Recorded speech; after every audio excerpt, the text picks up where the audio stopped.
Irmãos, queridos, bom dia. Que a graça e a paz do Senhor Jesus tenham morada plena no teu coração.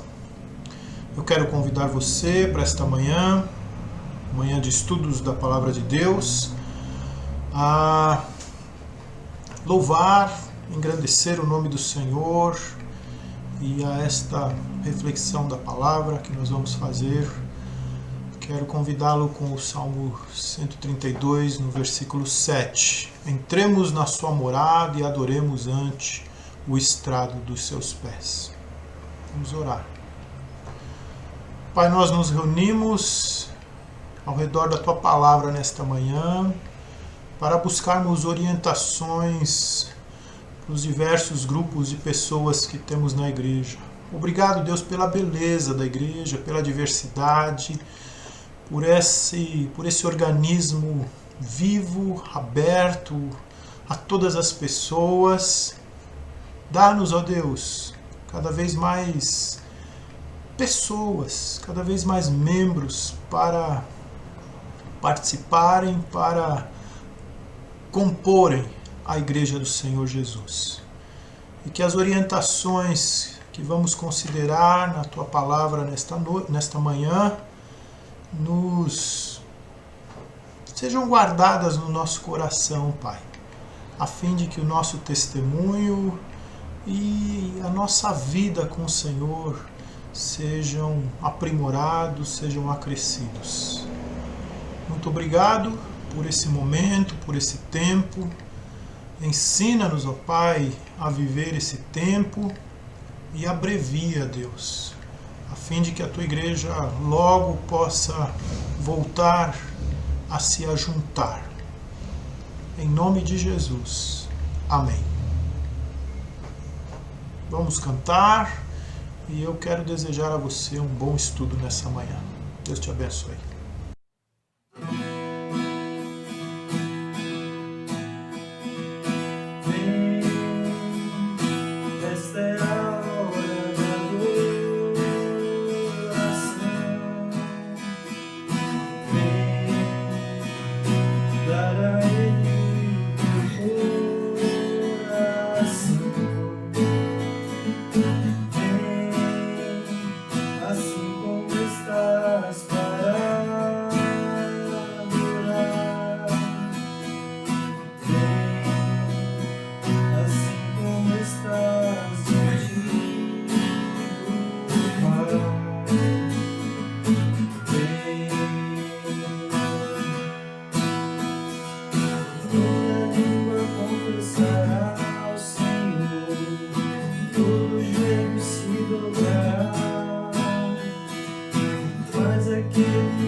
tema da nossa aula nesta manhã é instruções para grupos específicos da igreja. A igreja é uma instituição distinta das demais. A igreja ela comporta um grupo de pessoas muito diversificado.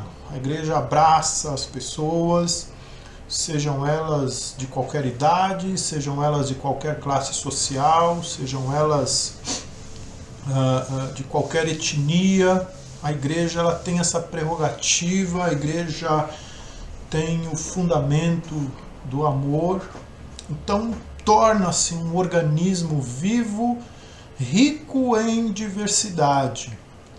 Paulo, muito conhecedor dessa realidade, instrui então a Tito como trabalhar com os diversos grupos da igreja. E ele então oferece para aquele jovem pastor das igrejas de Creta, uma comunidade difícil, onde ele deveria encontrar homens aptos para liderar, ele deveria então também instruir aquela comunidade nos seus diversos grupos de pessoas. Mas antes, Paulo fala primeiramente com Timóteo. Embora fique em maior evidência que aqui Paulo dá orientações aos grupos da igreja, homens e mulheres e jovens, servos, vale notar que ele tem algumas orientações que cabem ao pastor, líder da igreja, no caso aqui o seu discípulo Tito. Então, vamos entender aqui no nosso contexto que Paulo então começa orientando a liderança da igreja. Nós vamos trabalhar com o texto no capítulo 2, dos versos de 1 a 10. Então, se você tem aí a sua Bíblia, estamos lá em Tito, capítulo 2, versos de 1 até o 10. Eu vou abrir aqui a minha Bíblia. Tito, capítulo 2, o verso 1. Os deveres das várias classes de pessoas na igreja, as classes de pessoas crentes. Muito bem. Ok. Então, primeiramente, uma palavra pessoal a Tito. Fale de acordo com a sã doutrina. Lá no capítulo 1, Paulo instrui assim a este jovem pastor. Tu, porém, fala o que convém à sã doutrina. A sua palavra deve ser coerente com o Evangelho. Ao contrário dos falsos mestres que existiam ali em Creta, Tito deveria se manter fiel ao ensino da sã doutrina. Muitas vezes os líderes cristãos são pressionados a inventar atrativos, ensinos não baseados nas Escrituras para alcançar as pessoas. Enquanto que Deus espera encontrar líderes fiéis à palavra de Deus. O dever do líder de uma igreja local é ensinar as Escrituras sagradas. Eu fiquei feliz um tempo atrás desse aí, bem no começo da pandemia, quando eu ouvi de um pastor falar, olha, a igreja batista não tem problema com relação ao receio que alguns pastores estavam tendo das pessoas debandarem da igreja. Eles são muito firmes na sua identidade. E se tem algo que marca a nossa identidade é o estudo da palavra de Deus. É o estudo profundo, uma preocupação com o aprendizado, com o ensino-aprendizado da Bíblia, com a doutrina cristã, com a verdade da palavra de Deus. Líderes estejam comprometidos com a palavra de Deus. Essa é a palavra de Paulo a Tito para os homens ali em Creta. E realmente esse é um fenômeno que acontece hoje. A igreja poderia ser muito mais simples do que se apresenta. Uma igreja que vive uma vida simples. Hoje as igrejas são obrigadas a inventarem um monte de coisas e fazerem um monte de eventos para atrair as pessoas, para manter as pessoas ali, né? Quando o segredo para isso é um bom ensino da palavra de Deus, é um aprofundamento de uma convicção de identidade, e as pessoas estão na igreja, simplesmente. Fale de acordo com a sã doutrina. Paulo diz, seja exemplo aos jovens. A ideia aqui é a mesma que Paulo orienta Timóteo, dizendo para que ele seja padrão de boa conduta. 1 Timóteo 4,12. Tito ainda era um adulto jovem, e sua maneira de viver certamente serviria de influência aos mais jovens. Os líderes devem sempre lembrar que suas atitudes impactam na vida dos mais jovens. Isso é uma verdade, e Paulo então orienta Tito para que ele seja exemplo aos jovens. Seja um professor íntegro e sério. Íntegro quer dizer, tenha uma pureza na motivação de ensinar a palavra de Deus. Não queira ter outros interesses, não deixe que outros interesses tomem conta da sua vontade, da sua disposição de ensinar a palavra de Deus, senão o aprendizado, o aprofundamento, o entendimento das pessoas que estão sob sua liderança, que são os seus alunos. Integridade quer dizer pureza de motivo.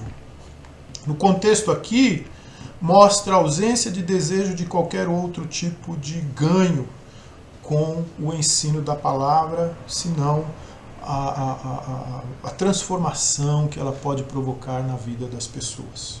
O líder não deve ensinar com o objetivo de receber ou mesmo extorquir dinheiro de seus alunos. Algumas pessoas fora da igreja vêm aqui serem orientadas, serem aconselhadas. Eu tenho trabalhado com bastante gente que não é da igreja nesse tempo de pandemia, e várias delas me perguntam, pastor, quanto que é o seu trabalho?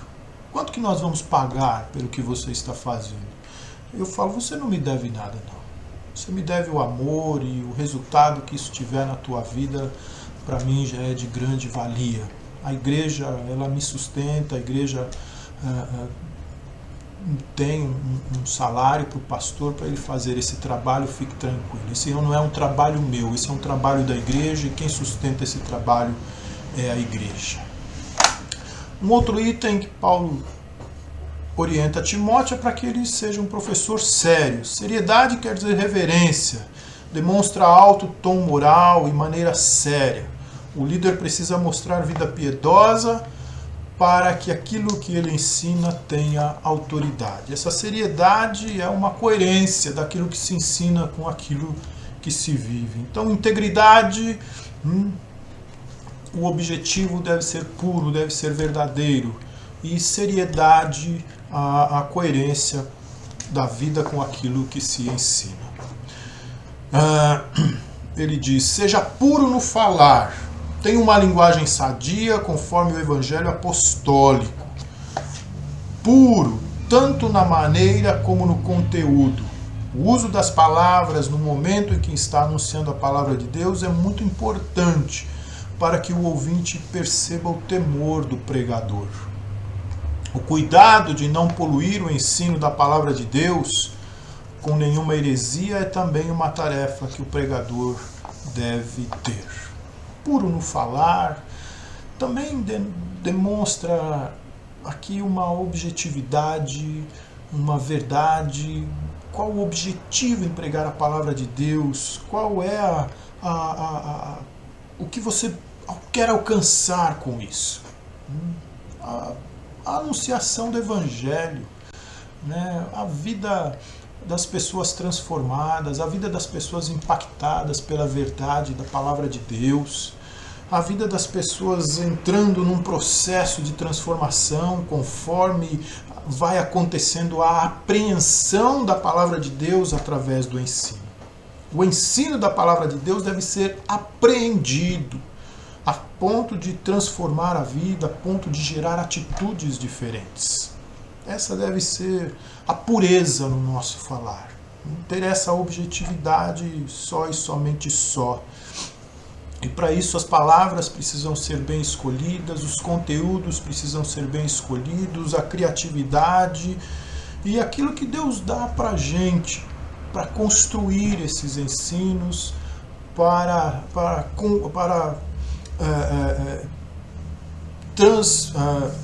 comunicar os ensinos. Depois dessa palavra a Tito, Paulo então começa a trabalhar a orientação aos homens mais velhos. Primeiramente ele diz, sejam moderados, temperantes, sóbrios, que têm controle próprio em satisfazer os seus desejos. O homem mais velho deve ser exemplo em seu domínio próprio, controlando os seus impulsos. Essa orientação é também vista em 1 Timóteo 3,2, quanto às qualificações que os presbíteros deveriam ter. Os cretenses eram acusados de não ter domínio próprio, mas entre os cristãos esse mal não poderia imperar. Quando Paulo fala a Timóteo para que ele ensine aos homens mais velhos a serem moderados, realmente ele está se referindo a um traço cultural daquela cultura. Os homens eram muito impetuosos, ávidos por dinheiro, também na questão da moralidade. Então haveria de acontecer um ensino. Esse ensino, meus irmãos, ele sempre tem dois objetivos. Primeiro, a vida da pessoa com Deus, para que ela experimente realmente a vida abundante. E segundo, para que haja exemplo, para que a igreja de Jesus realmente faça diferença através da vida das pessoas. Então, Paulo diz àqueles homens, sejam moderados, sejam equilibrados. Tem um livro muito interessante do Larry Crabb, que eu sempre cito, O Silêncio de Adão, em que ele fala sobre a masculinidade. Ele diz que os homens precisam alcançar dois níveis importantíssimos para realizarem de fato a sua masculinidade, a sua hombridade. Primeiro, precisam ser pais, precisam chegar à estatura de pais, aqueles que estão prontos para orientar, para ensinar, para dar exemplo. E também precisam se comportar como irmãos, aqueles que estão do lado, pronto para segurar, para apoiar, para dar o braço na caminhada dos mais jovens. Então ele fala, nós precisamos andar na frente e andar do lado daqueles a quem ensinamos. Por isso essa palavra, né? É importante a moderação.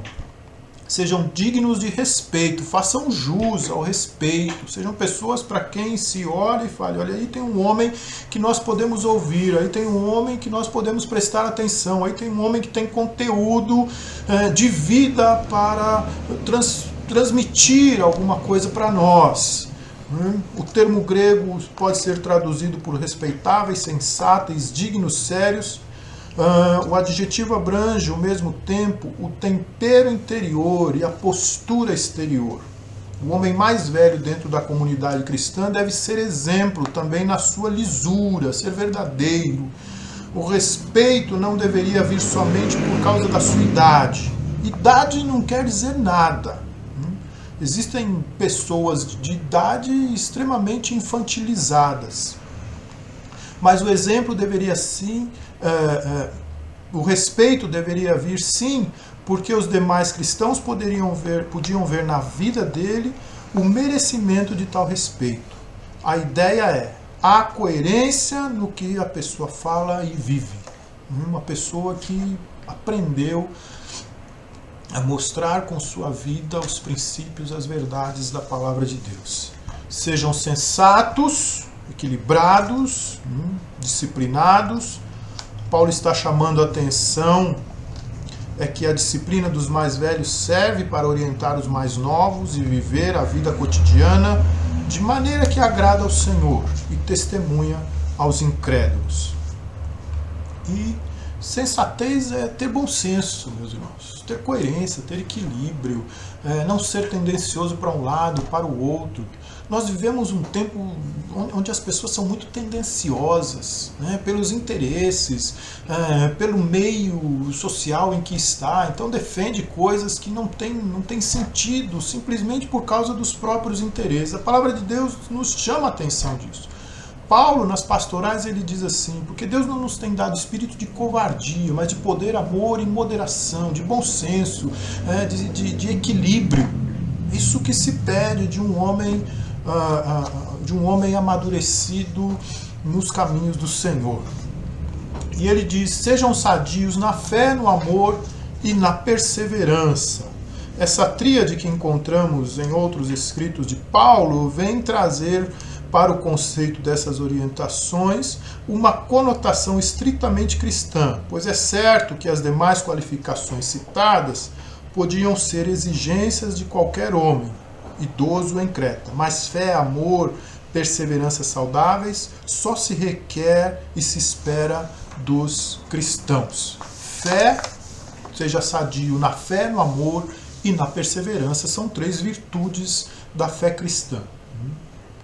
Confiar, a fé é confiar em Deus, confiar nas coisas que não se pode ver, na subjetividade da vida com Deus, no amor, essa entrega ao outro, essa disposição de servir ao outro, e na perseverança. Apesar dos desafios, apesar dos problemas, até das desilusões, ainda assim manter-se firme nos caminhos do Senhor, na trilha da fé. Bom, na sequência, em terceiro lugar, Paulo orienta as mulheres mais velhas. Sejam reverentes. As mulheres devem levar para a vida cotidiana a mesma reverência que praticam no templo, no culto. A maneira que as mulheres de Creta viviam era extremamente pecaminosa e deplorável. Assim, as mulheres cristãs são orientadas a se opor a essa maneira de viver. Reverência é coerência também com o que se vive, com o que se professa em termos de fé. Não caluniadoras, não sejam caluniadoras. As mulheres idosas, que na maioria têm mais tempo livre, devem tomar cuidado para que essa ociosidade não as leve ao pecado da calúnia. A nossa palavra, a nossa conversa, ela deve ser sempre para a edificação. Até algumas chamadas de atenção, até algumas exortações, elas precisam vislumbrar a edificação do outro. O termo calúnia vem de uma fala equivocada sobre alguém, de uma ofensa. Paulo diz: não sejam caluniadoras, que a sua palavra edifique e não ofenda as pessoas. Não sejam escravas de muito vinho. O contexto da vida social de Creta favorecia uma vida de bebedice. Portanto, há uma orientação às mulheres idosas que não se deixem levar pela prisão do alcoolismo. Parece muito apropriado para os nossos dias essa fala. É um tempo em que as mulheres querem alcançar aí certa igualdade com os homens, o que não é muito sadio em alguns itens. Por exemplo, nesse. Nós temos um Brasil de homens que em grande parte e medida se embriagam, bebem demais e cometem atos equivocados, violência em função da bebida, e aí as mulheres também começam a se enveredar por esse caminho, e aí promovem cenas horrendas, tristes também, que muitas vezes são gravadas e colocadas na televisão. Então, esse é uma orientação para todas as mulheres, Sejam moderadas, sejam equilibradas, procurem não se permitir escravizar por qualquer vício, mas conservem-se como mulheres equilibradas, mulheres de Deus. sejam capazes de ensinar. É importante essa orientação. Alguns preconceitos ainda com relação ao ensino das mulheres na igreja, ao espaço que elas podem ter, que elas devem ter para ensinar. As mulheres também são capacitadas. Você sabe, você entende que a maioria de nós foi educado nos primeiros anos da infância por mulheres, porque os homens não querem assumir essa responsabilidade. E não é dos homens, é das mulheres mesmo. Tá mostrado isso na história, que elas têm muito mais habilidades para ensinar determinadas faixas etárias do que os homens. E a Bíblia nos mostra, que Paulo nos diz aqui, né, que as mulheres deveriam ser capazes para ensinar, deveriam se preparar para ensinar, para assumirem essa responsabilidade na igreja de cuidar, ensinar as nossas crianças e também os adultos, por que não? Eu não tenho problema nenhum em receber um ensino, uma orientação, um conteúdo de uma mulher que saiba mais do que a mim, sem problema algum. Discipular as mulheres mais novas, amarem o marido e a seus filhos era uma tarefa nobre que Paulo orienta Tito a ensinar as mulheres mais velhas, com o objetivo de ocupar tempo ocioso delas. Eu não concordo com o autor aqui nesse sentido, né? Ensine as mulheres a ensinarem para elas ocuparem o tempo delas. Não, é porque as mulheres são capacitadas, as mulheres tinham conteúdo e elas podiam conversar umas com as outras. O texto diz para que as mulheres mais novas, para que as mulheres mais velhas ensinem as mulheres mais novas. Aqui,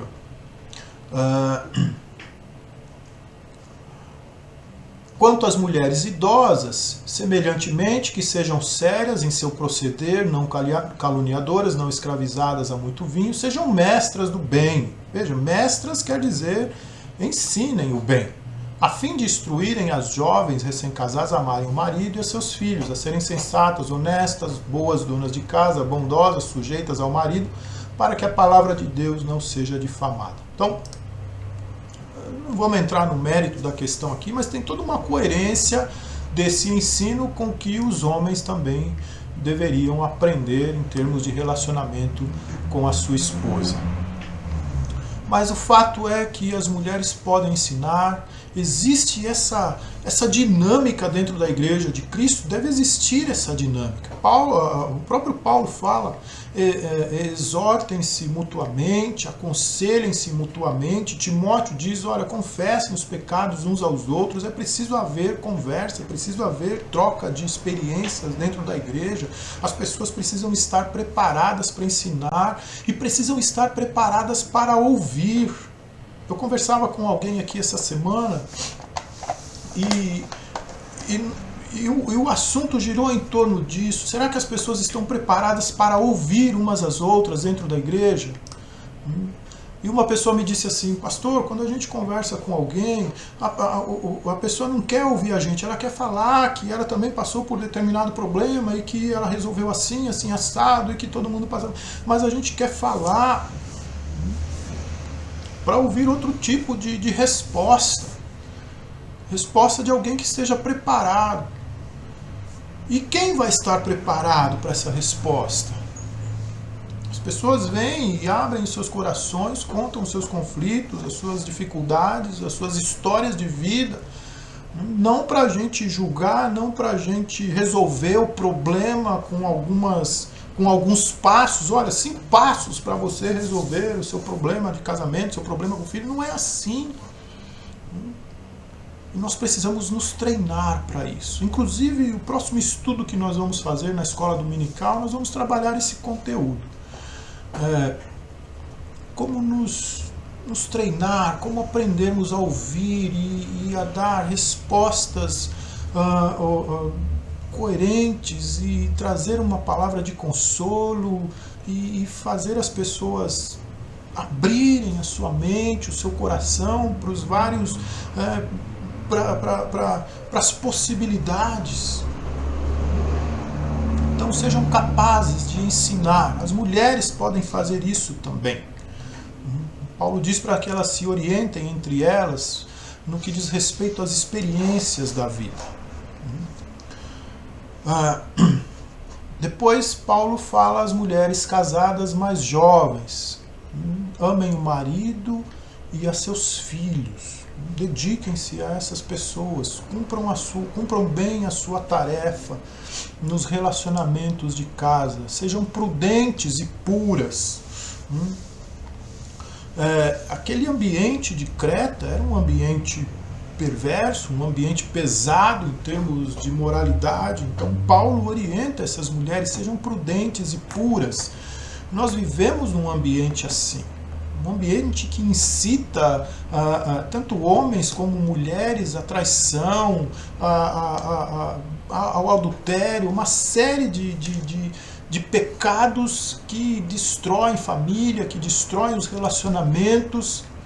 E essa palavra é muito apropriada. Sejam prudentes e procurem ser puras sempre.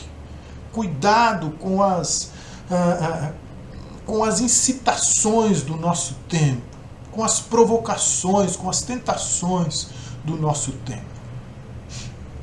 Elas são artificiais, são falaciosas e são também efêmeras, né? Incitam aqueles desejos e as necessidades que são muito, em termos de suprimento, muito rápido, muito efêmero, muito superficial, e que não atingem de fato a necessidade que o ser humano precisa, principalmente nas questões relacionadas à sexualidade humana.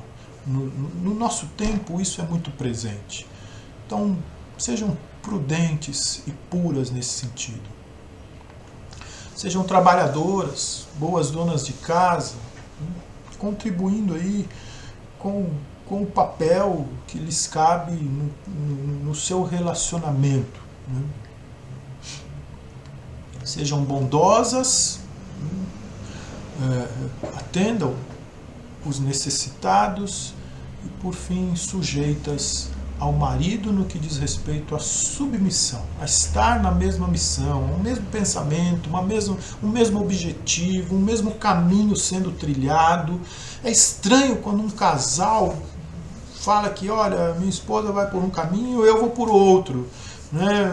Lá na frente a gente se encontra, um paga isso, outro paga aquilo, e ninguém sabe o que tem na conta de um, na conta de outro. É um negócio muito estranho isso. Então parece que são duas pessoas que se encontram só para o que lhes convém, mas não partilham a vida de fato juntos. Então a questão da sujeição ou da submissão é estarem dentro de um mesmo pensamento, dentro de um mesmo objetivo, trilhando um mesmo caminho. O que é bom para um é bom para o outro, o que é interesse de um é interesse do outro, sendo um de verdade, sendo um de fato. Okay? Na construção do texto de Paulo a Tito, vamos encontrar dois paraquês que nos mostrarão o intuito dos ensinos anteriores a esses versos.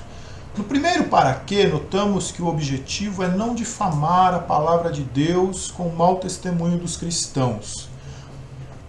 Atentar para cada uma de nossas atitudes nos ajudará a não ser instrumentos para a difamação da palavra pelos incrédulos. Pense sobre a maneira que você tem vivido e se tem algo que você faz que difame a palavra de Deus. Se encontrar algo, arrependa-se e deixe agora mesmo tal prática.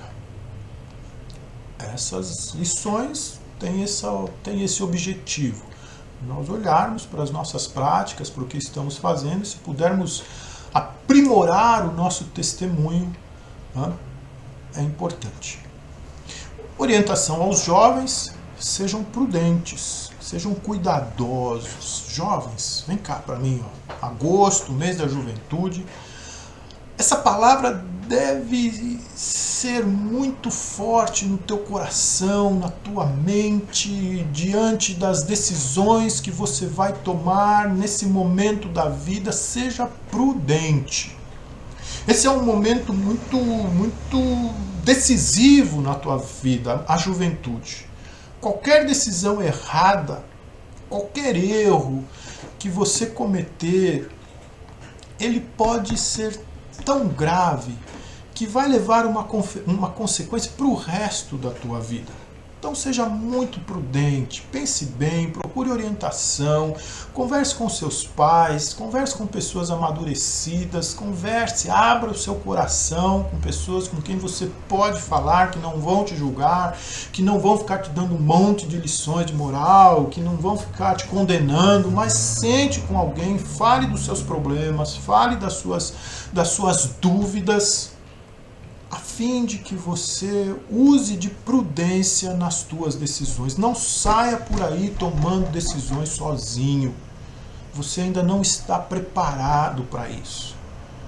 Mas é um tempo de decisões, mas um tempo de aprendizado. Sejam prudentes.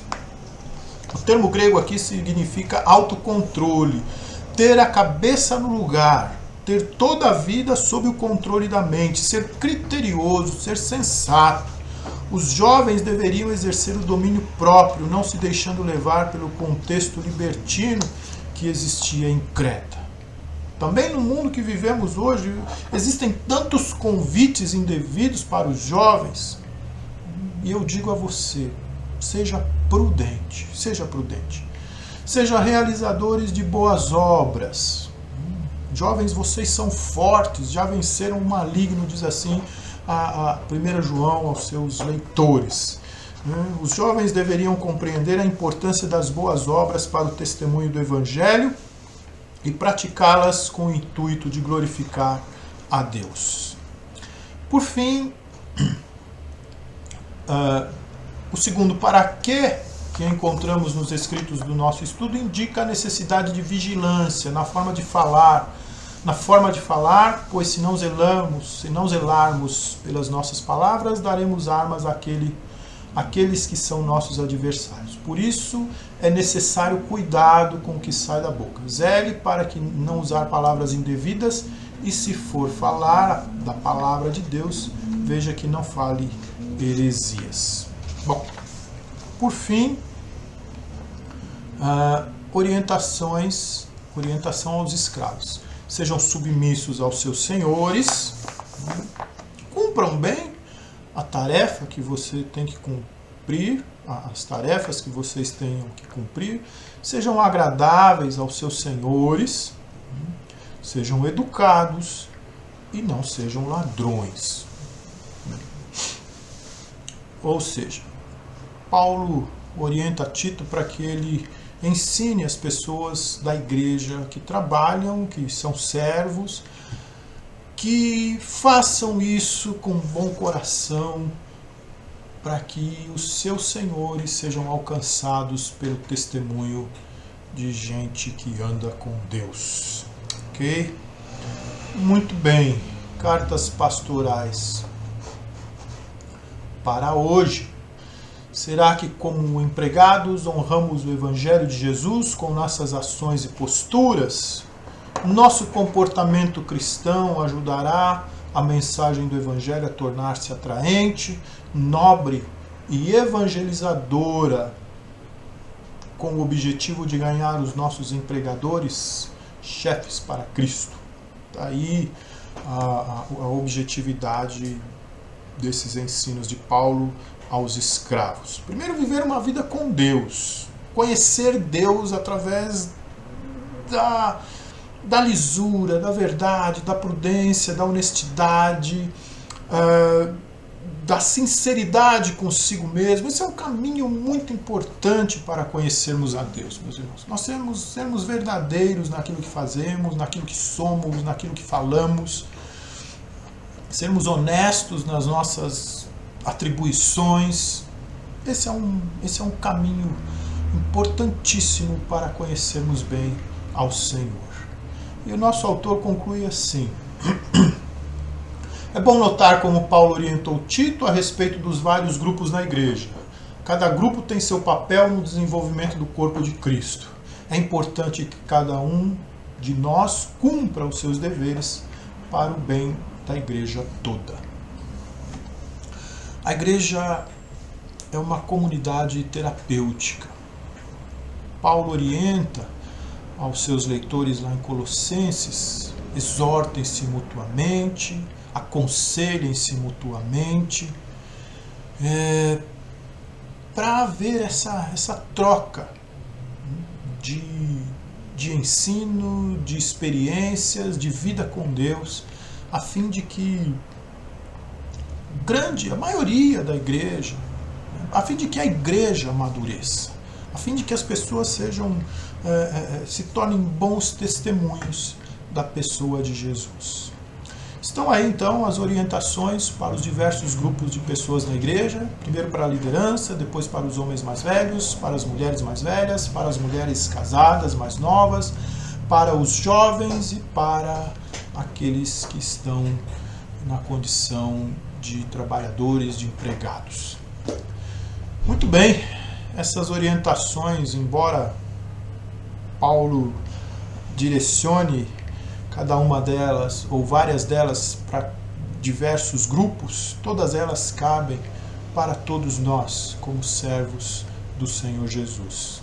Que essas orientações sejam apreendidas por nós e que elas nos aproximem da vida que Deus tem para nós e faça de nós testemunhos vivos, testemunhos verdadeiros da pessoa de Jesus Cristo. Deus abençoe o teu domingo, Deus te abençoe, te guarde, te dê um dia na paz de Jesus. Vamos orar. Obrigado, Deus, pelas orientações da tua palavra, pelo que ela nos ensina, pela confiança que o Senhor tem em cada um de nós, em saber que se aprendermos, se assimilarmos, nós podermos seguir as tuas orientações. Obrigado, Deus, porque o Senhor nos constituiu para esse aprendizado e para essa apreensão e para essas ações. E na pessoa de Jesus, nós fomos resgatados para esse testemunho. Em nome dele nós oramos. Amém. Fique agora com mais um episódio da série Siga o Mestre. Deus abençoe.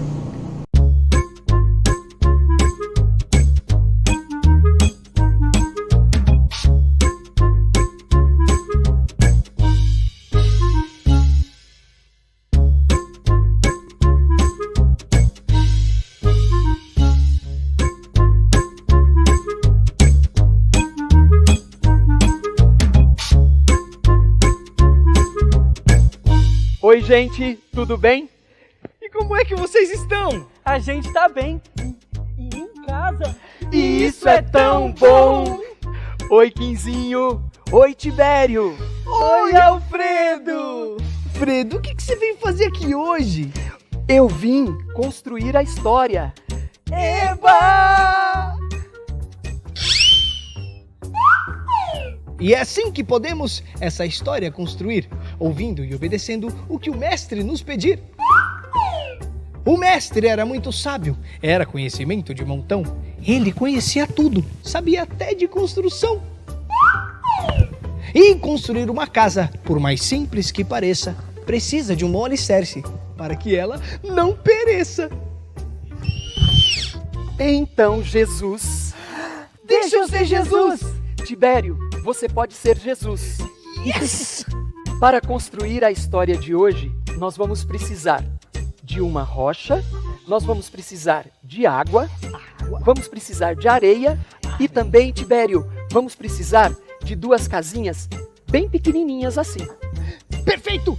As multidões seguiam o mestre sempre, aonde quer que fosse, pois as suas palavras acalmavam o coração aflito daquele povo. O mestre também sempre escolhia o melhor lugar para ser ouvido. Então, vendo toda aquela multidão, Ele procurou e encontrou um lugar alto e ali mesmo começou a ensinar. Jesus estava no monte, finalizando seus ensinamentos. Então ele chamou o povo e disse: Portanto, quem ouve as minhas palavras e as pratica, é como o homem prudente que construiu a sua casa sobre a rocha.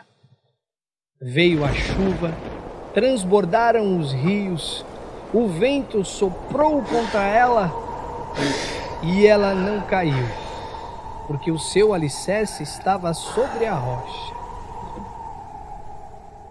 Mas quem ouve essas minhas palavras e não as pratica, é como o homem que construiu a sua casa sobre a areia. Caiu a chuva, transbordaram os rios, o vento soprou sobre ela e ela caiu. E foi grande a sua queda.